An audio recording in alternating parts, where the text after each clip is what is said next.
ഇനി പൂരം നക്ഷത്രമാണ്.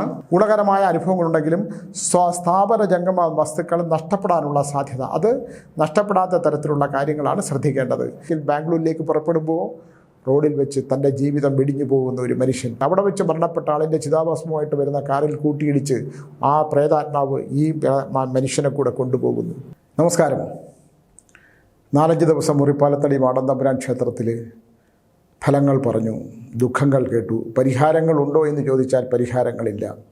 പൂർവജന്മദോഷങ്ങൾ ബന്ധിച്ചു കിടക്കുന്നതിനൊക്കെ തന്നെ എല്ലാ മനുഷ്യനും ഉണ്ടല്ലോ. അത് തലക്കാവേരിയിൽ കുളിച്ചാൽ പൂർവജന്മദോഷ ബന്ധനങ്ങൾ മാറുമെന്നുള്ള ഒരു വിശ്വാസം, ആ വിശ്വാസത്തിൻ്റെ പേരിൽ ബന്ധമുള്ളവരെയൊക്കെ അങ്ങോട്ട് ഞാനൊന്ന് പറഞ്ഞു വിട്ടു. സർപ്പത്തിന് ആർക്കായാലും സർപ്പം അനുകൂലമല്ലെങ്കിൽ മനസ്സ്, ശരീരം, കർമ്മം, ധനം, ദാമ്പത്യം, സാമ്പത്തികം, സന്താനം, വംശം, അതിനെ എന്ത് പറഞ്ഞാലും നാഗം അനുകൂലമായേ പറ്റൂ. അതുകൊണ്ട് നാഗത്തിനെ അനുകൂലമാക്കാനായിട്ട് കുക്കി സുബ്രഹ്മണ്യ ക്ഷേത്രത്തിൽ സർപ്പ സംസ്കാര പൂജ, അവിടെ പൂജ ചെയ്ത പലരും സ്വാമി അത് പൂജ ചെയ്തിട്ട് വീട്ടിൽ വന്നിരുന്നാൽ പ്രയോജനമൊന്നും ഉണ്ടാകില്ല, കർമ്മങ്ങൾ ചെയ്യണം, അപ്പോൾ ദോഷത്തിൻ്റെ 6-1 പിന്നെ ബാക്കി കാണുള്ളൂ. 6-1 ദോഷത്തിനെ മറികടക്കാനുള്ള ജപവും സത്യസന്ധമായ കർമ്മങ്ങൾ ചെയ്താൽ 100% മാറ്റവും വരും. എനിക്കറിയാവുന്ന നമ്മുടെ ഒരു കോളേജിലെ ലെക്ചററാണ്. അവരുടെ എന്നെ കാണാൻ വന്നിരുന്നു. അവർക്ക് മുട്ടുവേദന കൊണ്ട് അസഹനീയമായ വേദനയായിരുന്നു. വേദന സഹിക്കാൻ വയ്യാതെ മരുന്നൊക്കെ ധാരാളം കഴിക്കുകയും ട്രീറ്റ്മെൻറ്റ് എടുക്കുകയൊക്കെ ചെയ്തിട്ടും അത് മാറിയില്ല. ഞാൻ നോക്കുമ്പോൾ അവർക്ക് സുബ്രഹ്മണ്യ സ്വാമിയായിട്ട് ബന്ധമുണ്ടായിരുന്നു.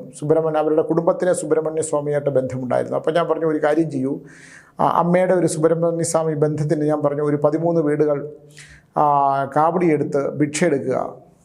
അത് കഴിഞ്ഞിട്ട് ഈ മുട്ടുവേദനയ്ക്ക് തിരുച്ചെന്തൂർ കടലിൽ പോയിട്ട് കടലിൽ ഇറങ്ങി നിൽക്കുക, മുട്ടറ്റം വെള്ളത്തിൽ മാറ്റമുണ്ടാകും. അത് നിരവധി പേർക്ക്, അത് ഉദാഹരണം പറഞ്ഞാൽ നിരവധി പേർക്ക് മാറ്റമുണ്ടായതാണ്. എന്തായാലും അവിടെ നിന്ന് ഓം ശരവണ ഭവായ നമ, ഓം മജൽഭുവേ നമ എന്ന മന്ത്രമുണ്ട്. മന്ത്രം ജപിച്ചില്ലെങ്കിൽ കൂടി ആ കടലിൽ ഇറങ്ങി നിന്ന് മുട്ടറ്റം വരെ വെള്ളത്തിൽ നിന്ന് ജപിച്ചു കഴിഞ്ഞാൽ മുട്ടിന് ആ വേദനയ്ക്ക് മാറ്റമുണ്ടാകും. ആ ടീച്ചർ എന്നോട് പറഞ്ഞത്, ആ ലെക്ചർ എന്നോട് പറഞ്ഞത്, സ്വാമി ഞാൻ കാറിൽ കയറി ഇരുന്നപ്പോൾ തന്നെ എനിക്കതിൻ്റെ മാറ്റം തിരിച്ചറിയുകയും എനിക്കതിന് മാറ്റം ഉണ്ടാകുകയും ചെയ്തു എന്നുള്ളതാണ്. അങ്ങനെ ധാരാളം പേർ എന്ത് പരിഹാരങ്ങൾ ചെയ്താലും നമ്മൾ കർമ്മങ്ങൾ കൂടി ചെയ്യണം. ചെയ്യുന്ന കർമ്മങ്ങൾ സത്യസന്ധമായ കർമ്മങ്ങൾ, ആ കർമ്മങ്ങൾ കൂടി ചെയ്യുമ്പോൾ നമുക്കതിൻ്റെ ഒരു മാറ്റം ഉണ്ടാകും എന്നുള്ളതാണ്. അല്ലാതെ പൂജ പരിഹാരങ്ങളൊക്കെ ഒരു പരിധിക്കപ്പുറത്തേക്ക് പൂജ പരിഹാരങ്ങളാകുമോ എന്നുള്ളത് എനിക്ക് നിശ്ചയമില്ല. കുറേയൊക്കെ ചെയ്യാം. ബലികർമ്മങ്ങളൊക്കെ പരിഹാരമുണ്ടാവും, 100% പരിഹാരമുണ്ടാകും. പിതൃക്കളുടെ ബലികൾക്ക് പരിഹാരം വരും. ബാക്കിയൊക്കെ തന്നെ എത്ര പരിഹാരം വരും എന്നുള്ളതിനെക്കുറിച്ച് നമുക്ക് വലിയ ധാരണയില്ല എന്നുള്ളതാണ് എനിക്ക് പറയാനുള്ളത്. പ്രത്യംഗരാ ഹോമമൊക്കെ ചെയ്യാറുണ്ട്, കുറേയൊക്കെ ഫലിക്കും. ഉത്തമത്തിലെടുക്കാനൊന്നും പറ്റില്ല, മധ്യമത്തിൽ എന്തായാലും ഉണ്ടാകും. ശത്രുത നശിക്കാനായിട്ടുള്ള പ്രത്യംഗരാ ഹോമത്തിന് ഫലം ചെയ്യും. ശത്രു നശിക്കാൻ ചെയ്താൽ ഫലം തിരിച്ചടിക്കും. അങ്ങനെ ശത്രുക്കളൊക്കെ ഉണ്ടാകുമല്ലോ, ചെറിയ സ്പർദ്ധ കൊണ്ടും ചെറിയ വിവരക്കേടുകൾ കൊണ്ടും മനുഷ്യനെ തിരിച്ചറിയാത്തത് കൊണ്ടും ഒക്കെ ഉണ്ടാകുന്ന ആ ശത്രുത കൊണ്ട് എന്തെങ്കിലുമൊക്കെ ചെന്നാൽ ഇവിടെ ചിലരൊക്കെ ചെയ്തു കൊടുക്കും, എന്തെങ്കിലുമൊക്കെ ചെയ്തു കൊടുക്കും. ഇതൊക്കെ ഇപ്പം തന്നെ ശത്രു നാളെ തലകുത്തല താഴെ വീഴും. ഞാൻ നോക്കിയപ്പോൾ ഞങ്ങളുടെ വീട്ടിൻ്റെ അവിടുത്തെ ഒരു ചെമ്പകം നിൽപ്പുണ്ട്, അതിൻ്റെ താഴെ കുറേ ഉപ്പും മഞ്ഞളും ഒക്കെ കിടക്കും. ഞാനത് കളഞ്ഞു. നമ്മളെ വീഴ്ത്താൻ പറ്റിയ ഒരാൾ ഈ ഭൂമിയിലുണ്ടല്ലോ, അല്ലെങ്കിൽ നമുക്ക് ശത്രുതയുള്ള ഒരാളുണ്ടല്ലോ എന്ന് പറഞ്ഞ് ഞാനതങ്ങ് ഉപേക്ഷിച്ചു. അപ്പോൾ അതൊക്കെ ചെയ്യുന്നവർക്ക് കുറേ പണം ചിലവാകും എന്നുള്ളതല്ലാതെ സത്കർമ്മങ്ങൾ ചെയ്താൽ ആഭിചാരത്തിനൊന്നും വലിയ ബലം കാണില്ല. ഇന്ന് എനിക്ക് എൻ്റെ ഒരു പെൺകുട്ടി ഇങ്ങനെ ആഭിചാരത്തെക്കുറിച്ച് ഒരുപാട് ലക്ഷക്കണക്കിന് പൂജ ചെയ്തു, പരിഹാരമില്ല. ആഭിചാര പൂജകളൊന്നും സത്കർമ്മങ്ങളിലൂടെ നേരായ വഴിയിലൂടെ കർമ്മങ്ങൾ ചെയ്ത് ജീവിക്കുന്നവരൊന്നും ആഭിചാരങ്ങൾ ഫലിക്കത്തില്ല. പിന്നെ സംഭവിക്കുന്ന കാര്യങ്ങളുണ്ട്, ഇല്ല എന്ന് ഞാൻ പറയുന്നില്ല. ഒരാളുടെ ഗ്രഹനിലകൾ കിട്ടിയാൽ, അയാളുടെ നക്ഷത്രങ്ങൾ കിട്ടിയാൽ, അയാളുടെ കൂടുതൽ വിവരങ്ങൾ കിട്ടിയാൽ, ഉദരത്തിൽ എന്തെങ്കിലും ചെന്നാൽ, ഉദരത്തിൽ എന്തെങ്കിലും ചെയ്താലൊക്കെ ഒരുപാട് ദോഷങ്ങളുണ്ടാകും. അത് ഒരു പരിധിവരെ കഴിക്കുന്ന ഭക്ഷണത്തിലൂടെ ഉള്ളിൽ കൊടുക്കാൻ അത് ചില മാന്ത്രികങ്ങളും ചില സാധനങ്ങളൊക്കെ കൂടെ കൊടുത്ത് ഉദരരോഗത്തിന് ഉദരത്തിലെത്തിക്കഴിഞ്ഞാൽ, ഇപ്പോൾ തിരുവിഴ അമ്പലത്തിലൊക്കെ അത് ഛർദ്ദിപ്പിക്കുന്ന ചില കാര്യങ്ങളുണ്ട്. അപ്പോൾ ഞാനൊരിക്കൽ ഞെട്ടിപ്പോയ സംഭവങ്ങളുണ്ട്, ചിലരൊക്കെ ചിലത് ഛർദ്ദിക്കുന്നത് കണ്ടപ്പോൾ. അപ്പോൾ അങ്ങനെയൊക്കെയുള്ള കാര്യമുണ്ട്. ഒന്നും തള്ളിക്കളയാൻ പറ്റില്ല. പക്ഷേ നമ്മളൊന്ന് ശ്രദ്ധിച്ചാൽ, ഈ ഭക്ഷണം ചിലർ തരുമ്പോൾ ആ കഴിക്കുന്ന ഭക്ഷണം തരുന്ന ആൾ എങ്ങനെയാണെന്ന് കൂടെ നോക്കണം. എന്നെ ഇന്നലെ വൈകുന്നേരത്തൊരു ചെറുപ്പക്കാരൻ വിളിച്ചു. അയാളെ വിളിച്ചിട്ട് എന്നോട് പറഞ്ഞു, സ്വാമി ഫ്രീ ആണോ? ഞാൻ പറഞ്ഞു, പറയൂ. ഞാൻ നിങ്ങളോട് പറയാൻ വെറുപ്പുള്ള ഒരു കാര്യമാണ് പറയാൻ പോകുന്നത്. ചില മനുഷ്യർക്ക് വിവരക്കേടുകൾ ഓടുകൂടി ജനിക്കും. അതിലൊന്നാണ്, ആ ചെറുപ്പക്കാരൻ പറഞ്ഞു തുടങ്ങുന്നത് അദ്ദേഹത്തിന് ഒരു സ്ത്രീയുമായിട്ടൊരു സൗഹൃദമുണ്ടായിട്ട് എനിക്കത് കേൾക്കാൻ താല്പര്യമില്ല എന്ന് പലവട്ടം പറഞ്ഞിട്ടും പുള്ളി അത് പറയുമായിരുന്നു. സൗഹൃദമുണ്ടായി. ആ സൗഹൃദത്തിൽ ആ സ്ത്രീ പിന്നെ വിധവയാണെന്ന് മനസ്സിലാക്കി, അതിസുന്ദരിയാണെന്ന് പറഞ്ഞു. ഭർത്താവിൻ്റെ ഫോട്ടോയൊക്കെ കാണിച്ചു. എന്നിട്ട് ഈ മനുഷ്യനെ വീട്ടിലേക്ക് വിളിച്ചു, അവനുമായിട്ട് ബന്ധമുണ്ടാക്കി. പിന്നെ അദ്ദേഹം വിവരണങ്ങളാണ്. എനിക്ക് തോന്നുന്നു അദ്ദേഹം വല്ല സൈക്കിക് പേഷ്യൻറ്റോ അല്ലെങ്കിൽ എന്നെപ്പോലെ ഒരാളെടുത്ത് ഇത് പറയുമ്പോൾ പുള്ളിക്ക് കിട്ടുന്ന ഒരു ആത്മസംതൃപ്തി എന്തെങ്കിലും ആണോ എന്ന് തോന്നി. എന്നിട്ട് അദ്ദേഹം വീണ്ടും വിവരിക്കാൻ തുടങ്ങിയപ്പോൾ ഞാൻ പറഞ്ഞു, ഇത് നിങ്ങൾ എന്നോട് പറയാൻ പറ്റുന്നൊരു കാര്യമല്ല, നിങ്ങളിത് അവസാനിപ്പിച്ചോളൂ. അപ്പോൾ പറഞ്ഞു അവരെന്തോ കഴിക്കാൻ കൊടുത്തതിന് ശേഷം അദ്ദേഹത്തിൻ്റെ വയറൊക്കെ സ്തംഭിച്ചിരിക്കുകയാണ്, അത് ആഭിചാരമാണോ, ഇങ്ങനെയുള്ള ഇത്തരം വർത്തമാനങ്ങളിലേക്ക് കടന്നപ്പോൾ ഞാൻ ആ ഫോൺ കട്ട് ചെയ്യുകയാണ് ചെയ്തത്. ഇങ്ങനെയുണ്ട് മനുഷ്യർ, ഒരുതരം മനോരോഗികൾ. ഇത് സംഭവിക്കാതിരിക്കാം. അല്ലെങ്കിൽ ഇത്തരം വാർത്തകൾ പറയുമ്പോൾ ഞങ്ങളെപ്പോലുള്ളവരടുത്ത് വിളിച്ച് പറയുമ്പോൾ കിട്ടുന്ന ആത്മീയമായ ഒരു നിർവൃതി ചിലപ്പോൾ ആ ചെറുപ്പക്കാരനുണ്ടായേക്കാം. അതങ്ങ് വിസ്തരിച്ചു പറയുകയാണ്. ഒരു സ്ത്രീ പുരുഷ ബന്ധത്തിൽ അവർ തമ്മിലുള്ള സ്വകാര്യതയിൽ അല്ലെങ്കിൽ അങ്ങനെ ഒരു സ്ത്രീ ഇദ്ദേഹത്തെ വീട്ടിലേക്ക് വിളിക്കുമ്പോൾ അവർ തമ്മിൽ ഉണ്ടായ ശാരീരിക ബന്ധത്തിൻ്റെ വിവരണങ്ങൾ പറഞ്ഞ് മറ്റൊരാളെ കേൾപ്പിക്കുമ്പോഴുണ്ടാകുന്ന ആത്മീയ നിർവൃതി, എന്നെപ്പോലെ 10-63 വയസ്സുള്ള ഇല്ലെങ്കിൽ ഉള്ള ഒരാളോട് ഇത് പറയുമ്പോൾ അദ്ദേഹത്തിന് കിട്ടുന്ന ഒരു ആത്മീയ നിർവൃത്തി ആ ചെറുപ്പക്കാരന് കിട്ടുമെന്ന് ഞാൻ വിചാരിക്കുന്നു. അത് ഇത്തരം വഷളന്മാരെ, ഇത്തരം സൈക്കിക് പേഷ്യൻറ്റുകളെ, രോഗികളാണ്. ഇത്തരം രോഗികളെ നമ്മൾ എന്താണ് ചെയ്യേണ്ടത് സമൂഹത്തിൽ? കണ്ടില്ലേ, ഇപ്പോൾ 2 ടീച്ചർമാരെ, അധ്യാപകരെ ഇല്ലേ, കുട്ടികൾക്ക് മാതാപിതാ ഗുരു ദൈവം, മാതാവും പിതാവും കഴിഞ്ഞാൽ പിന്നെ ഗുരു, അങ്ങനെ ഗുരുവാണെന്ന് പറയുന്ന അധ്യാപകർ കഞ്ചാവ് കച്ചവടത്തിന് അറസ്റ്റ് ചെയ്ത് ജയിലിലിടുന്നു. ഈ സമൂഹം കലിയുഗത്തിൽ ഇതിനപ്പുറവും സംഭവിക്കും. അതും പെൺകുട്ടികൾ. എന്നാലോചിക്കൂ, അവർക്ക് ഒരു ഭർത്താവിനോടൊത്ത് ജീവിക്കാൻ പറ്റൂ? ഉത്തമമായ കുട്ടികൾ ജീവിക്കാൻ പറ്റൂ? ലഹരിയുടെ ഏറ്റവും ഭീകരോത്സവമായ അവസ്ഥയല്ലേ രമേശ് ചെന്നിത്തല ഈ നമ്മുടെ ആഭ്യന്തരമന്ത്രിയായി വന്നതിന് ശേഷം ചെയ്ത ഏറ്റവും വലിയ ഒരു ഏറ്റവും നല്ല കാര്യമെന്ന് പറയുന്നത്? ഇപ്പോൾ 10 വർഷം ഇടതുപക്ഷം ഭരിച്ചിട്ട് പോലും ഇത്തരം ഈ കാര്യങ്ങൾക്കകത്ത്, ഈ കഞ്ചാവ് കച്ചവടത്തിനകത്തും ലഹരിക്കും കർശനമായ നടപടികൾ എടുത്തിട്ടില്ല. അതൊക്കെ വളരെ ലഘുവായിട്ട്, പോലീസുകാർ പോലും അത് ലഘുവായിട്ട് അതിനെ കളഞ്ഞു. പക്ഷേ രമേശ് ചെന്നിത്തല വന്ന് തൂഫാൻ എന്ന് പറഞ്ഞ പരിപാടി അങ്ങോട്ട് തുടങ്ങിയതിന് ശേഷം എത്ര പേരാണ് അത് ചെയ്യുന്ന, സമൂഹത്തിന് ചെയ്യുന്ന ഏറ്റവും വലിയ ഒരു കടമയാണ്. അദ്ദേഹത്തിനെ പോലുള്ള ഭരണകർത്താക്കൾ, അദ്ദേഹത്തിനെ പോലെ എത്രയോ രാഷ്ട്രീയ പാരമ്പര്യമുള്ള ആളാണ് രമേശ് ചെന്നിത്തല. അദ്ദേഹത്തിന് ആഭ്യന്തരം കൈകാര്യം ചെയ്യുന്നത് രീതികൾ, അല്ലെങ്കിൽ വന്നതിന് ശേഷം ഈ ഇത്തരം കാര്യങ്ങൾക്കകത്ത് അദ്ദേഹം കടന്നു ചെന്ന് ഇതിനകത്ത് കർക്കശമായ നടപടികൾ വിട്ടുവീഴ്ചയില്ലാതെ ചെയ്യുമ്പോൾ ഒരു സമൂഹത്തിനെ നന്നാക്കിയെടുക്കാൻ പറ്റും.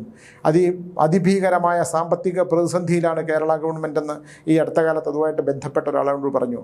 അതിനിടയിലും ഇത്തരം കാര്യങ്ങൾ ചെയ്യുന്ന ആ ബഹുമാനപ്പെട്ട ആഭ്യന്തരമന്ത്രിക്ക് ഒരു നന്ദി പറഞ്ഞുകൊണ്ട് ഞാനൊരു പ്രധാനപ്പെട്ട കാര്യത്തിലേക്ക് കടക്കുകയാണ്. കഴിഞ്ഞ ദിവസം ഒരമ്മ എന്നെ കാണാൻ വന്നു, ഇവിടെ മുടിപ്പാലത്തിലെ മാടൻ തമ്പുരാൻ ക്ഷേത്രത്തിൽ. അപ്പോൾ ബാംഗ്ലൂരിൽ നിന്നാണ് വരവ്. വളരെ സന്തോഷത്തോടു കൂടിയാണ് എന്നോട് കാര്യങ്ങൾ പറഞ്ഞു തുടങ്ങിയത്. പക്ഷെ ആ അമ്മയുടെ മുഖത്ത് ഒരു ദുഃഖം, ഒരിക്കലും മാറാത്ത, ഈ ജന്മത്തിലേക്ക് അവസാനം വരെ ഉള്ള ഒരു ദുഃഖം. നമ്മളൊരാളുടെ മുഖം കണ്ട ലക്ഷണശാസ്ത്രം അനുസരിച്ച് കണ്ണിന് ചുറ്റുമുള്ള ചില കറുപ്പ് നിറങ്ങൾ, അല്ലെങ്കിൽ ആ മുഖത്തിൻ്റെ ലക്ഷണം നോക്കിയാൽ നമുക്കറിയാൻ പറ്റും അവർ അനുഭവിച്ച ഒരു മാനസിക സംഘർഷം അല്ലെങ്കിൽ അനുഭവിക്കുന്ന മാനസിക സംഘർഷം എന്താണെന്ന്. അപ്പോൾ എന്നോട് പറഞ്ഞു, എന്നോട് വിവരങ്ങൾ പറഞ്ഞപ്പോൾ ഞാൻ പറഞ്ഞു, എൻ്റെ ഒരു മകൻ അപകടത്തിൽ മരിച്ചുപോയി സ്വാമി. ഞാൻ ചോദിച്ചു, എങ്ങനെയാണ് മരിച്ചത്? അപ്പോൾ പറയുകയാണ്, ഒറ്റ മകനേ ഉണ്ടായിരുന്നുള്ളൂ, വളരെ മിടുക്കനായ മകൻ. അമ്മയും ആ അമ്മയുടെ ഭർത്താവുമായിട്ട് സന്തോഷത്തോടു കൂടി ബാംഗ്ലൂരിൽ താമസിക്കുകയായിരുന്നു. വളരെ മിടുക്കനായ ഹിമബിന്ദു എന്ന് പറയുന്നൊരു ബൈക്ക് ആ മകനുണ്ടായിരുന്നു. ഒരു നായ്ക്കുട്ടി ഉണ്ടായിരുന്നു. അപ്പോൾ ഞാൻ ചോദിച്ചു, ഒരു പെൺകുട്ടിയുമായിട്ടുള്ളൊരു ബന്ധം കാണുന്നുണ്ടല്ലോ ആ മകന് എന്ന് പറഞ്ഞു, ഉണ്ടായിരുന്നു പെൺകുട്ടി. ഞാൻ പറഞ്ഞു, ആ പെൺകുട്ടി വേറെ വിവാഹം കഴിച്ചതായിട്ടും കാണുന്നുണ്ടല്ലോ. അതെ, വിവാഹം കഴിച്ചു, ഞങ്ങൾ ആ വിവാഹത്തിന് പോയിരുന്നു. അപ്പോൾ അങ്ങനെ ഒരു മകൻ, ഞാൻ പറയുന്ന ഒരു വിധികളെന്ന് പറയുന്ന ഒരു വലിയ സത്യമുണ്ടെന്ന് നമ്മൾ തിരിച്ചറിയണം. ആ മകൻ, ഈ അച്ഛനും അമ്മയും ഈ മകനും, മിടുക്കനായ മകൻ, IT കമ്പനിയിൽ എങ്ങനെയാണ് ജോലി. അവന് ഹിമബിന്ദു എന്ന് പറയുന്ന ഒരു ബൈക്ക് ഉണ്ടാകുന്നു. ആ ബൈക്ക്, അവനൊരു പെൺകുട്ടിയെ സ്നേഹിക്കുന്നു, അവനെ വിവാഹം കഴിച്ച് ഒരുമിച്ച് ജീവിക്കാൻ ആഗ്രഹിക്കുന്നു. ഇത് ലക്ഷണശാസ്ത്ര പ്രകാരം ആ ഫലം പറഞ്ഞു തുടങ്ങിയപ്പോൾ എനിക്ക് മനസ്സിലായി, ആ പ്രേതബന്ധത്തിൽ, ആ മരണത്തിന് ശേഷം അവന് ആ ഒരു പെൺകുട്ടിയായിട്ടുള്ള കാരണം ഇപ്പോഴും ലൈവാണ് ആ ഗൃഹത്തിൽ, ആ മകൻ ലൈവാണ്. ഞാൻ പറഞ്ഞു അവൻ വീട്ടിൽ നിന്ന് പോയിട്ടില്ല, വീട്ടിൽ തന്നെ ഉണ്ട് എന്ന്. അപ്പോൾ അതിന് കാരണമായ ഒരുപാട് ഉദാഹരണങ്ങൾ ഉണ്ടാവും. അതിപ്പോൾ നമ്മളെപ്പോലുള്ളവർക്ക് അവിടെ ചെന്നാൽ നമുക്കത് കണ്ടുപിടിക്കാൻ കഴിയും. എന്തായാലും ആ പെൺകുട്ടിയായിട്ട് ഉള്ള ജീവിതത്തിൽ അവനെ ഒരു ദിവസം പെൺകുട്ടിയോട് പറഞ്ഞു, ഞാൻ നിൻ്റെ വിവാഹം സ്വപ്നം കണ്ടു, നീ ഒരു വെളുത്ത തുണി വിരിച്ച സ്ഥലത്ത് നീ ഒരാളുമായിട്ട് വെള്ള വസ്ത്രം ധരിച്ച് കല്യാണം കഴിക്കുന്നു എന്ന് പറഞ്ഞു. അവളെ ക്രിസ്ത്യൻ പെൺകുട്ടിയാണെന്ന് തോന്നുന്നു. എന്നാൽ അങ്ങനെ പറഞ്ഞു എന്ന് എൻ്റെ ഓർമ്മ. അത് കഴിഞ്ഞു. പിന്നെ അപ്പോൾ എന്നോടാണോ ഇഷ്ടം അതോ ഈ ഹിമബിന്ദു എന്ന് പറഞ്ഞ ബൈക്കിനോടാണോ ഇഷ്ടം എന്ന് ചോദിച്ചു ആ കുട്ടി. അപ്പോൾ പറഞ്ഞു, എനിക്ക് ഹിമബിന്ദു എന്ന് പറഞ്ഞ ബൈക്കിനോടാണ് ഇഷ്ടം എന്ന് പറഞ്ഞു. അല്ലേ, ചില വാക്കുകൾ ചില സമയത്ത് നമ്മൾ ഉപയോഗിക്കുന്ന ചില വാക്കുകൾ അന്തരീക്ഷത്തിൽ ഇങ്ങനെ കിടക്കും, നമുക്ക് ചുറ്റും ഒരു ലെയറായി. അപ്പോൾ തഥാസ്തു പറയും, അല്ലേ, അങ്ങനെ സംഭവിക്കട്ടെ. അപ്പോൾ അത് അങ്ങനെയായിരുന്നു. അപ്പോൾ ഇവനൊരു പട്ടിക്കുട്ടിയുണ്ട്. അങ്ങനെ തിരുവനന്തപുരത്ത് നിന്ന് അങ്ങനെ എവിടെയോ പോയി പാലക്കാട് നിന്ന് ബാംഗ്ലൂരിലേക്ക് പോകുന്ന വഴി ഒന്ന് ആലോചിക്കണം. എല്ലാവർക്കും ഇഷ്ടപ്പെട്ട പ്രിയപ്പെട്ട മകൻ, അമ്മയ്ക്ക് പ്രിയപ്പെട്ട മകൻ, അച്ഛന് പ്രിയപ്പെട്ട, ഇക്കാലത്താണെന്ന് ആലോചിക്കണം. അച്ഛനും അമ്മയും ഇല്ല, തള്ളിപ്പറഞ്ഞുകൊണ്ട് ജീവിക്കുന്ന കാലഘട്ടത്തിൽ അച്ഛനും അമ്മയ്ക്കും ഇഷ്ടപ്പെടാത്ത പെൺകുട്ടികളെ വിവാഹം കഴിക്കുകയും ഇല്ലെങ്കിൽ ആ പെൺകുട്ടിയോട് പോയി താമസിക്കുകയും അച്ഛനും അമ്മയ്ക്ക് മനോദുഃഖം കൊടുക്കുന്ന നിരവധി ചെറുപ്പക്കാരുടെ ലോകത്താണ് നമ്മൾ ജീവിക്കുന്നത്. എനിക്കറിയാം എത്രയെത്ര വാർത്തകൾ, ഹൃദയം പൊട്ടി മരിക്കാതെ ജീവിക്കുന്ന എത്ര അച്ഛനമ്മമാർ. ഞാൻ ആലോചിക്കും, ഇവരുടെയൊക്കെ ഹൃദയം പൊട്ടിപ്പോകുന്നില്ലല്ലോ ഈശ്വര. ലാലിച്ച് വളർത്തിയ, ഓമനിച്ച് വളർത്തിയ മകനും മകളുമൊക്കെ അവർക്ക് യാതൊരു തരത്തിലും പൊരുത്തപ്പെടാൻ പറ്റാത്ത ചെറുപ്പക്കാരോടൊത്തും പോയി ജീവിക്കുമ്പോൾ ആ മകൻ്റെ വിവാഹം സ്വപ്നം കാണുന്ന, അവനെ പഠിപ്പിച്ച് വലുതാക്കി അവൻ്റെ വിവാഹ ജീവിതം സ്വപ്നം കാണുന്ന അച്ഛനമ്മമാർക്ക് വരുന്ന ദുഃഖം എത്ര വലുതാണ്, അല്ലേ? അവരൊരു അച്ഛനും അമ്മയും ആകാൻ കഴിഞ്ഞാൽ അവർ ഒരു അച്ഛൻ്റെയും അമ്മയുടെയും ദുഃഖം മനസ്സിലാക്കും. അങ്ങനെയാണ്. അപ്പോൾ ഈ മകൻ ഇവിടെ നിന്ന് പാലക്കാട് നിന്ന് ബാംഗ്ലൂരിലേക്ക് വരുമ്പോൾ എതിരെ വരുന്ന ഈ ഹിമബിന്ദു എന്ന് പറയുന്ന ബൈക്ക്, എതിരെ വരുന്ന കാറിൽ, ആ വണ്ടി എന്താണ്, ആ കാറിൽ വരുന്ന, അതാണ് അതിനകത്ത് ഏറ്റവും വലിയ വിധി എന്ന് പറയുന്നതാണ്, വിധി വൈദവ്യം എന്ന് പറയുന്ന അതാണ്. ആ കാറിൽ ഇവിടെ വെച്ച് ആക്സിഡൻറ്റിൽ മരിച്ച ഒരാൾ, ഈ സ്പോട്ടിൽ ഈ കാറ് ഈ സ്കൂട്ടറുമായിട്ട് കൂട്ടിയിടിക്കുന്നു. ഈ കൂട്ടിയിടിക്കുന്ന സ്ഥലത്ത് വെച്ച് തന്നെ അപകട മരണം സംഭവിച്ച ഒരാളുടെ ചിതാഭസ്മമായിട്ട് വരുന്ന കാറിൽ ഈ ബൈക്ക് കൂട്ടിയിടിക്കുന്നു. ഒന്ന് ആലോചിച്ച് നോക്കൂ, ഇല്ലേ? ആ വളവിൽ വെച്ച് ഒരുപാട് പേര് ആക്സിഡൻറ്റിൽ മരിച്ചിട്ടുള്ള സ്ഥലമാണ്. അവിടെ വെച്ച് ഹിമബിന്ദു എന്ന് പറയുന്ന ഈ ഏക മകൻ്റെ ബൈക്കും അവിടെ വെച്ച് തന്നെ അപകടത്തിൽ മരിച്ച മറ്റൊരാളുടെ ചിതാഭസ്മമായിട്ട് വരുന്ന കാറുമായിട്ട് കൂട്ടിയിടിച്ച് മകൻ മരണപ്പെടുന്നു. ആലോചിച്ച് നോക്കൂ, താങ്ങാൻ പറ്റുന്നതിലും എത്രയോ വലുതാണ്, സഹിക്കാൻ പറ്റുന്നതിലും അപ്പുറത്താണ്, അല്ലേ? വളരെ അത് കൊടുക്കുന്ന അച്ഛനമ്മമാർക്ക് കൊടുക്കുന്ന ദുരന്തം. കുറേ കഴിഞ്ഞ് ഈ അച്ഛൻ ആ ദുഃഖം താങ്ങാൻ വയ്യാതെ മരണപ്പെടുന്നു. അതിനേക്കാൾ ഉപരി അവിടെ ഉണ്ടായിരുന്ന നായ്ക്കുട്ടി ഇദ്ദേഹത്തെ കാണാൻ വയ്യാതെ പട്ടിണി കിടന്നങ്ങാണ്ട് അതും മരണപ്പെടുന്നു. ഈ അമ്മ മാത്രമാണ് ബാക്കിയുള്ളത്. പിന്നെ ഈ അച്ഛൻ ജീവിച്ചിരുന്നപ്പോൾ തന്നെ ആ പെൺകുട്ടിയുടെ കല്യാണം കഴിപ്പിച്ചു. അത് ഒരു ക്രിസ്ത്യൻ സമൂഹത്തിൽപ്പെട്ട പെൺകുട്ടിയോ അങ്ങനെ എങ്ങാണ്ടാണ് അത് വിവാഹം കഴിപ്പിച്ചു. ഇവർ ആ വിവാഹത്തിന് പോയിരുന്നു. ഇവൻ പറഞ്ഞ പോലെ വെള്ള വസ്ത്രം ധരിച്ച് അല്ലെങ്കിൽ വെളുത്ത നൂലകളിൽ പ്രതലമുള്ള സ്ഥലത്ത് വെച്ച് ആ വിവാഹവും കഴിഞ്ഞു. അപ്പോൾ വിധി എന്ന് പറയും, നമ്മൾ ഒരു വഴിക്ക് ചിന്തിക്കും, നമ്മൾ ഒരുപാട് സ്വപ്നങ്ങൾ കാണും, അല്ലേ? നമ്മൾ ഇത്ര വർഷം കഴിയുമ്പോൾ നമ്മളൊരിക്കലും ഇത്തരമുള്ള വിധിയെക്കുറിച്ച് ചിന്തിക്കാതെ ജീവിക്കുന്ന ഒരുപാട് മനുഷ്യർ. നമ്മൾ കോടീശ്വരന്മാരാകും, നമുക്ക് പ്രശസ്തി ഉണ്ടാകും, നമുക്ക് ധനമുണ്ടാകും, നമുക്കൊരാളെ അഭിചാരം ചെയ്ത് കിടത്താം, കൊല്ലാം, നമുക്ക് ഇങ്ങനെയൊക്കെ ഉണ്ടാകാം, നമുക്ക് ഇങ്ങനെയൊക്കെ സങ്കല്പിക്കാം. പക്ഷേ ഒരു മുകളിലേക്ക് പോകുന്ന ശ്വാസം താഴേക്ക് വന്നാൽ മാത്രം ജീവിതമുണ്ടെന്ന് നമ്മൾ തിരിച്ചറിയാതിരിക്കും. നമുക്ക് ആൾക്കാരോട് പക തോന്നാം, ഇല്ലേ? നന്മയില്ലാത്ത ലോകത്ത് നമ്മൾ ജീവിക്കും. നമ്മൾ ഇതെല്ലാം വിട്ട് മറ്റെന്തെല്ലാം കാര്യങ്ങളിലൂടെ നമ്മൾ സഞ്ചരിക്കുമ്പോൾ അടുത്ത നിമിഷം നമ്മൾ ജീവിച്ചിരിക്കുന്നു എന്ന് പറയുന്ന ഒരു ഉറപ്പുമില്ല എന്നുള്ളൊരു സത്യം, ഒരു യാഥാർത്ഥ്യം, അല്ലേ? മരണമെന്ന് പറയുന്ന ശാശ്വതമായ ഒരു സത്യം നമ്മുടെ മുമ്പിൽ നിന്ന് തിരിച്ചറിയാതെ നമ്മൾ ജീവിച്ചു കൊണ്ടേയിരിക്കുന്നു. നാളെ ജീവിക്കും എന്നുള്ളതല്ല, അടുത്ത നിമിഷം നമ്മളുണ്ടോ എന്ന് നമ്മൾ തിരിച്ചറിയാതെ, ഇല്ലേ? അച്ഛനമ്മയും കാണാനായിട്ട് ആ ഹിമബിന്ദു എന്ന് പറയുന്ന ബൈക്കിൽ ബാംഗ്ലൂരിലേക്ക് പുറപ്പെടുമ്പോൾ റോഡിൽ വെച്ച് തൻ്റെ ജീവിതം വെടിഞ്ഞു പോകുന്ന ഒരു മനുഷ്യൻ, അതേ സ്ഥലത്ത് വെച്ച് മരണപ്പെട്ട മറ്റൊരു കാറിൽ ചിതാഭസ്മവുമായിട്ട്, അവിടെ വെച്ച് മരണപ്പെട്ട ആളിൻ്റെ ചിതാഭസ്മവുമായിട്ട് വരുന്ന കാറിൽ കൂട്ടിയിടിച്ച് ആ പ്രേതാത്മാവ് ഈ മനുഷ്യനെ കൂടെ കൊണ്ടുപോകുന്നു. ഞാനിത് പറയുമ്പോൾ പ്രേതകഥകൾ എഴുതുന്ന ഒരാളിൻ്റെ വിവരണമായിട്ട് തോന്നും. ആ അമ്മ ഞാൻ ചോദിച്ചു, അമ്മേ ഞാനിത് DNA ചാനലിൽ പറഞ്ഞോട്ടെ, കാരണം വിധി എന്ന് പറയുന്ന ഒരു സത്യത്തിൻ്റെ മുമ്പിൽ അങ്ങനെ ഒരു സത്യമുണ്ടെന്ന് എനിക്ക് ലോകത്തെ അറിയിക്കണമെന്ന് ഞാൻ എപ്പോഴും വിചാരിക്കും. ഒരുപാട് കാര്യങ്ങളുണ്ട്, അല്ലേ? അത് ഞാനെപ്പോഴും ഇങ്ങനെ ചോദിക്കും, ഞാൻ ഇങ്ങനെ വിചാരിക്കും. ഞാൻ ഇത്ര പേരുടെ ഒരു ദിവസം 10-40 പേരുടെ ഫലങ്ങൾ അവിടെ പറയുമ്പോൾ ഒരുപാട് പേരെ എന്നെ ഇത്തരം വാർത്തകൾ പറയുന്നതിനെതിരെ കാണുമ്പോൾ, സ്വാമി ഇതൊക്കെ വന്നിരുന്ന് എന്തിനാണ് പറയുന്നതെന്ന് ചോദിക്കുമെങ്കിലും ഈ ലോകത്ത് ഇങ്ങനെയൊക്കെയുള്ള സംഭവങ്ങൾ നടക്കുന്നു എന്ന് നമ്മൾ അറിയിക്കണ്ടേ ലോകത്ത്? ഇതൊക്കെ ഉണ്ട്. നമ്മളെന്താണ് ലോട്ടറി ടിക്കറ്റ് അടിക്കുന്നതിനെക്കുറിച്ച് കണ്ടില്ല. ഈ ഒരാളെന്നെ വിളിച്ച് പറഞ്ഞു, ഞാൻ കഴിഞ്ഞ വീഡിയോയിൽ പറഞ്ഞിരുന്നു, ലക്ഷക്കണക്കിന് രൂപ പൊളിഞ്ഞു പോയ ഒരാൾ ഒരു കേരളത്തിലെ ഒരു തന്ത്രമാന്ത്രികമായിട്ട് ബന്ധപ്പെട്ട ഒരു മാന്ത്രിക കുടുംബമായിട്ട് പേര് പറയുന്ന എന്തോ ഒരു പേര്, ആ പേര് പറയുന്ന അയാളുടെ കയ്യിൽ നിന്ന് വീണ്ടും 10-50 ലക്ഷം രൂപ 50,000 രൂപ എങ്ങാണ്ട് മേടിച്ചിട്ട് നിങ്ങൾക്ക് അവിടുത്തെ ലോട്ടറി അടിക്കാനുള്ള പൂജ ചെയ്ത് കൊടുക്കാമെന്ന് പറഞ്ഞ് പണം മേടിച്ചു. അത്ര കടം കൊണ്ട് മുങ്ങി നിൽക്കുന്ന ഒരാളുടെ ബാക്കി പണവും കൂടെ മേടിച്ച് പിന്നെ ഫോൺ എടുക്കാതാവുന്നു. തന്ത്രമാന്ത്രികളിലും പൂജാവിധികളിലും എന്തെങ്കിലുമൊക്കെ പറഞ്ഞ് പറ്റിച്ച് ലക്ഷക്കണക്കിന് രൂപ മേടിച്ച് ഇതൊന്നും അനുഭവിക്കാൻ പറ്റില്ല. എനിക്കറിയാവുന്ന എത്രയോ പേര് അവസാനം ദുരിതപ്പെട്ട് മരിച്ചിട്ടുണ്ട്. ഇപ്പം ഞാനിവിടെ നമ്മുടെ മഠം തമ്പുരാൻ്റെ അവിടെ 1000 രൂപ മേടിക്കും. ആ ക്ഷേത്രം നമ്മൾ ഒരുപാട് പണം ചിലവാക്കി ആര് കയ്യിൽ നിന്ന് ഒരു പൈസ പോലും വാങ്ങിക്കാതാണ് അവിടെ മുഴുവൻ പ്രതിഷ്ഠകളും നടത്തി ആ അമ്പലം പുനരുദ്ധാരണം നടത്തി ചെയ്തുകൊണ്ടിരിക്കുന്നത്. അപ്പോൾ 1000 രൂപ മേടിക്കും, ഞാൻ 1 രൂപ നാണയവും മേടിക്കും. ഇനിയുമുണ്ട് കടബാധ്യതകളേറെ. ഞാനും ടീച്ചറുടെയാണ് അത് എല്ലാം നടത്തുക. ഒരാളുടെ കയ്യിൽ നിന്ന് അവിടെ ഉണ്ടായിരുന്ന അമ്മ മാത്രം ഒരു 10-75,000 രൂപ അമ്മ മരിച്ചുപോയി തന്നിരുന്നു. ബാക്കി അല്ലാതെ ഒരു മനുഷ്യരിൽ നിന്ന് ഒരു പൈസ പോലും മേടിച്ചിട്ടില്ല. പിന്നെ വേറെ ആരോ ഒരു 10-50,000 രൂപ തന്നു. ഇതല്ലാതെ ലക്ഷക്കണക്കിന് രൂപ മുടക്കിയാണ് അവിടെ പ്രതിഷ്ഠകളെല്ലാം നടത്തിയത്. അപ്പോൾ അത് തീർക്കേണ്ട ബാധ്യതയുള്ളത് കൊണ്ട് ഞാനൊരാൾ വരുമ്പം അത് 1000 രൂപ മേടിച്ചോളൂ എന്ന് പറയും. അത് ആ ക്ഷേത്രത്തിന് കൊടുക്കുന്നതാണ്. ഒരു ക്ഷേത്രം നശിച്ചു പോകുന്ന ഒരു ക്ഷേത്രം ഇല്ലെങ്കിൽ നശിക്കാതിരിക്കാനായിട്ട് നമ്മൾ ചെയ്യുന്ന പോലെ അവിടെ ഉണ്ടായ ഒരു ഭയങ്കര അത്ഭുതം. കഴിഞ്ഞ ദിവസം എല്ലാവരും പോയി കഴിഞ്ഞ് വന്നു. അതിനേക്കാൾ വലിയൊരു കഥ. ഒരു ഫാമിലി എന്നെ കാണാൻ വന്നു. ഒരു മകള് മികച്ച ഒരു ജോലിയുള്ള പെൺകുട്ടിയാണ്. അവൾ ഒരു ചെറുപ്പക്കാരനെ പ്രണയിച്ചു പോയി. അവർക്ക് ആ പ്രണയത്തിൽ നിന്ന് മാറാൻ പറ്റില്ല. ഞാൻ നോക്കുമ്പം ഒരിക്കലും ആ കല്യാണം നടത്താൻ പാടില്ല. ആ അഗ്നിയും ജലവുമാണ്. ഒരു കാരണവശാലും നടത്താൻ പാടില്ല. ആ അച്ഛനും അമ്മയും നല്ല അച്ഛനും അമ്മയുമാണ്. അവർ വിഷമിക്കുവാണ്. കാരണം ആ പെൺകുട്ടി ആ കല്യാണം മതി. ആ പെൺകുട്ടിയും കരയുവാണ്. എൻ്റെ മുമ്പിൽ ഇരുന്ന് കരഞ്ഞു. ഞാൻ പറഞ്ഞു, ഇത് നടത്തിയാലുണ്ടാകുന്ന ഭവിഷ്യത്തുകൾ വളരെ ഭീകരമാണ്. ആ ചെറുപ്പക്കാരനെ വരാൻ പറഞ്ഞു. ആ ചെറുപ്പക്കാരനും വന്നു. തലക്കാവേരി പോയി കുളിച്ചു. സുബ്രഹ്മണ്യ ക്ഷേത്രത്തിൽ പരിഹാരവും ചെയ്തിട്ട് വന്നു. പോയതും ചെയ്തതും ഒക്കെ പരിഹാരം ഒക്കെ ഉത്തമം തന്നെയാണ്.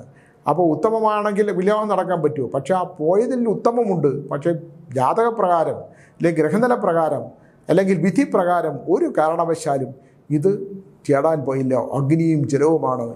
ജലവുമായിട്ട് ചേർക്കാം, അഗ്നിയുമായിട്ട് ചേർക്കാം. ഒരിക്കലും അഗ്നിയും ജലവുമായിട്ട് വിവാഹത്തിൽ ചേർക്കാൻ പറ്റൂല. ഞാൻ ആ ചെറുപ്പക്കാരനോട് ചോദിച്ചു, ഈ വിവാഹത്തും നടത്തിയല്ലേ പറ്റൂ? അതേ പറ്റൂ. ഇതല്ലേ നടക്കുകയുള്ളൂ? ഇതേ നടക്കുകയുള്ളൂ. പിന്നെ നമ്മളെന്ത് കൈമലർത്താനേ നിവർത്തിയുള്ളൂ അല്ലേ? അവർ വിഷണ്ണറായിട്ട് ഞാൻ വിഷ്ണുവാദമൊക്കെ കൊടുത്തു അവർക്ക്. പക്ഷെ അതൊന്നും പരിഹാരമാകുമോ? അപ്പോൾ വിധി എന്ന് പറയുന്ന ഒരു വലിയ സത്യമുണ്ട്. വലിയ ദോഷങ്ങളൊന്നും ഉണ്ടാകാതിരിക്കട്ടെ. അപ്പോൾ അവർ മുറ്റത്ത് നിന്ന് സംസാരിച്ചു. ഞാനപ്പോൾ അവർ അവസാനമായിട്ട് വന്നവരാണ്. നല്ല മനുഷ്യരാണ്. ആ വന്ന ചെറുപ്പക്കാരനും ആ പെൺകുട്ടിയും അതിൻ്റെ മാതാപിതാക്കളും എല്ലാം നല്ല മനുഷ്യരാണ്. അവർ ആർക്കും ഒരു ദ്രോഹവും ചെയ്യാത്ത മനുഷ്യരാണ്. അപ്പോൾ ഞാൻ അവരോട് കാര്യങ്ങളൊക്കെ സംസാരിച്ചു. എനിക്കൊന്നും ചെയ്യാൻ പറ്റില്ല. ഞാൻ ശ്യാമിനോട് പറഞ്ഞു, ശ്യാമി ഈ ജാതകം ഒന്നുകൂടെ നോക്കാൻ. ഒരു കാരണവശാലും ആ ജാതകം ചേർക്കാൻ പറ്റില്ല. ജ്യോതിഷ സംബന്ധമായിട്ടുള്ള ചേർക്കാൻ പറ്റില്ല. ഞാൻ എന്നെക്കൊണ്ട് ചെയ്യാൻ പറ്റുന്നത് ഇതാണ്. ആ വിധി മാറ്റാനുള്ള അത് ഉത്തമത്തിൽ കാണുന്നുണ്ട്. അത് മാത്രമേ ഉള്ളൂ അതിനകത്ത്. അത് അവർ പോയി കുളിക്കുകയും ഈ ചെറുപ്പക്കാരൻ കല്യാണത്തിന് മുമ്പാണ്, കല്യാണം കഴിച്ചിട്ടില്ല. കല്യാണത്തിന് മുമ്പ് തന്നെ ഞാൻ പറഞ്ഞു, ചെറുപ്പക്കാരി ഫാമിലിയായിട്ട് പോയിട്ട് അവിടെ പോയി കുളിച്ചോളൂ.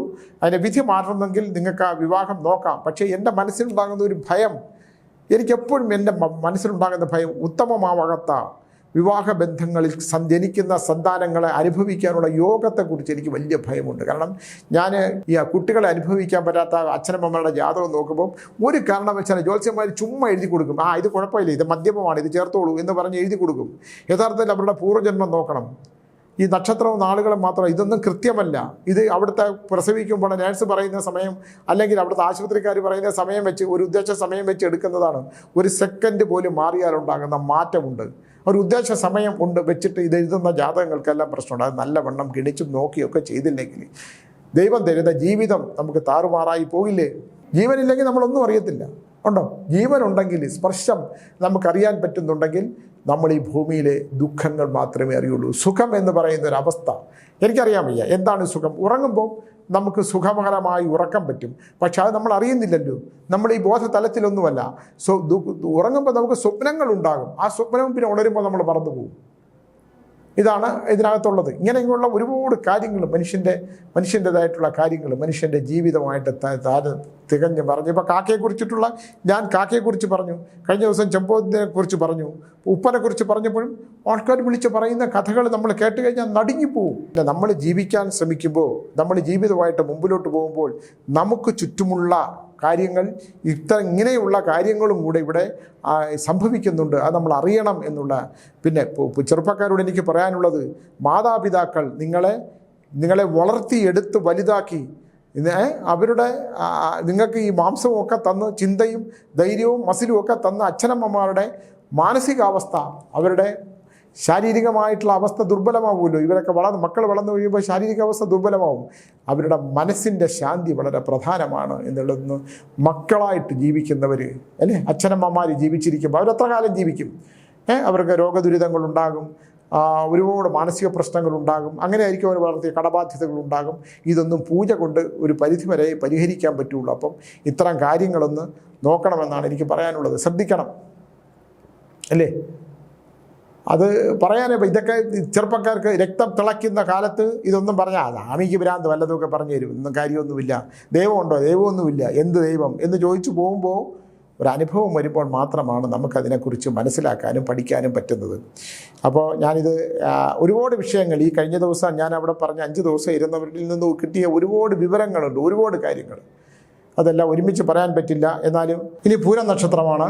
ഈ ആഴ്ചത്തെ വരുന്ന 7 ദിവസത്തേക്ക് പൂരനക്ഷത്രക്കാരെ സംബന്ധിച്ചിടത്തോളം പൂർവ്വജന്മ ദോഷങ്ങളെക്കാൾ ഉപരി ഗുണകരമായിട്ടുള്ള കാര്യങ്ങളൊക്കെ ഒരുപാട് വന്നു ചേരും. എന്നാൽ പോലും രേഖകൾ സൂക്ഷിക്കുക.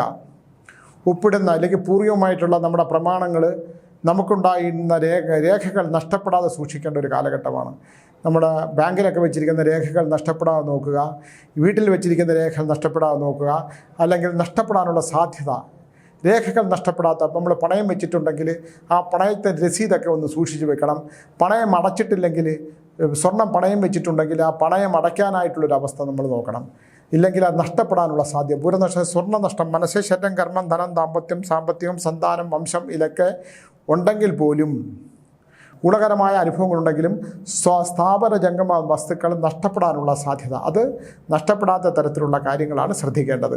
അപ്പോൾ രേഖകൾ നഷ്ടപ്പെടാനുള്ള സാധ്യത, രേഖകളിൽ ഒപ്പുവെക്കുമ്പോൾ ശ്രദ്ധിക്കേണ്ട കാലഘട്ടം. രേഖകൾ ഒപ്പുവെക്കുമ്പോൾ രക്തത്തിൽ പ്രഷറുള്ളവർ പ്രഷർ കൂടുന്നൊരു കാലഘട്ടമുണ്ട്. പെട്ടെന്ന് നമ്മൾ പ്രതീക്ഷിക്കാത്ത പ്രമേഹമുള്ളവർ ശ്രദ്ധിക്കേണ്ട കാലഘട്ടമാണ്.